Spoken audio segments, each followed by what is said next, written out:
The orchard here at Sophie's Patch is the first thing we planted, and the priority on that was twofold. One is because I knew fruit trees would take a number of years to start to become productive, and the second thing is because we actually purchased the property in late winter, and that's when you can get bare-rooted trees, and then they're significantly cheaper.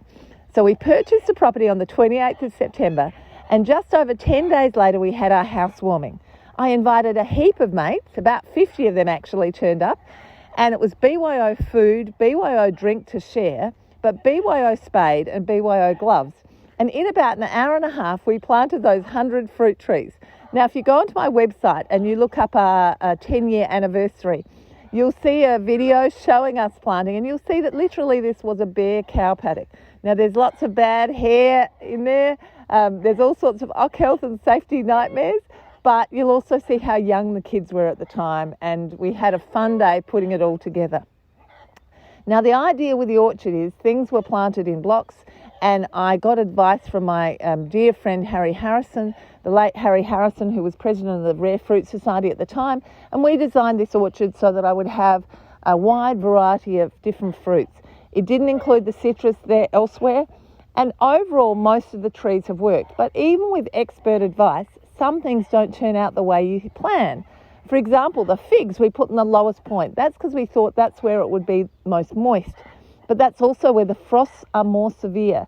So the figs don't really work here in this very cold, frosty area. I also put in peaches and nectarines up the top where I thought there'd be better air circulation and they'd work better. But they were near the septic trench.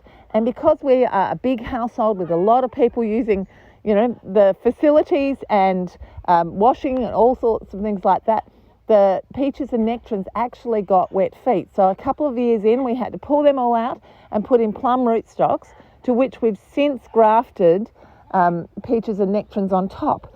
Now this year, you'll see they're looking pretty ordinary. As a matter of fact, they've got quite bad leaf curl. Now, I don't spray for leaf curl because I don't particularly like the idea of copper affecting the worms in the soil and all the microbial life. Instead, my way of treating it is simply to work on the fact that happy, healthy plants, if they get something like that, they'll simply drop those leaves and new leaves will come. Now, it is always testing. You'll see some trees have it worse than others. Some varieties are worse at getting leaf curl than others. Often the self-seeded peaches and nectarines are the ones that get it the least, and sometimes the cultivars we grow get it the most. But what I know will happen is those trees will get a new crop of leaves as long as the soil is healthy. Here the soil is beautiful, and with my big flock, who are, weeding and feeding all the time, I know that the soil is full of life. So those trees will put on new leaves. At this time too, though, as they are putting on new leaves, there are black peach aphids, which are a bit persistent. And again, it's very easy to want to jump in and sort them out. But I have seen that I've got both ladybird larvae in there, so they'll start to do their job. And I've also got parasitic wasp larvae. So I've learned that I just need to be patient and sit on my hands and not intervene, and nature will sort out the problem, providing your soil is good and your trees are healthy. Now, there are two flocks that I have living in the orchard. The geese are in the orchard. Most days they actually go out and graze in the paddock and come back in late afternoon.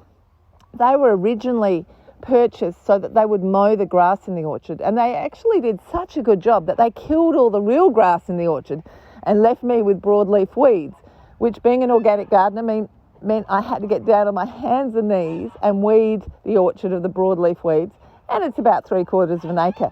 So since then we've put a lot of really rough cut woody mulch in there, and what that does is that just helps to reduce the weeds. Doesn't get rid of them completely, and we probably need to top it up. But the geese were designed as geese weeders, and they also give you the most yummy eggs that we use to make all sorts of delicious desserts, from custard and impossible pie to lemon curd and frittata and carbonara, and the list goes on. Goose eggs are amazing to cook with. And then we have chooks. Now, chooks are obvious, right? Chooks eat insect pests. They help to basically recycle.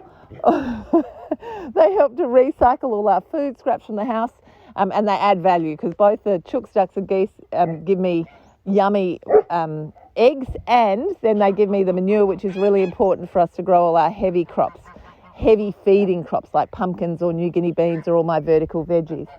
Now, originally we did start with ducks in the orchard too, but there weren't really any snails in there. So now our flock of ducks lives in an old cubby house, not far away, and they wander the garden and help to maintain snails. I wouldn't say they get rid of all the snails. We've got a big garden and our flock of ducks isn't big enough, but they certainly help to reduce their numbers. And you can hear the carry-on. It's never quiet around here. And then to protect our flocks inside the orchard, I have my big Maremma. He's our guardian dog, and his name is Sherlock Hounds. The kids named him because he's on the case of the fox. He's a gentle giant, and here's the reason why we ask you not to bring dogs onto our property, because this is his territory, and we don't want him to get upset. So I hope that all makes sense.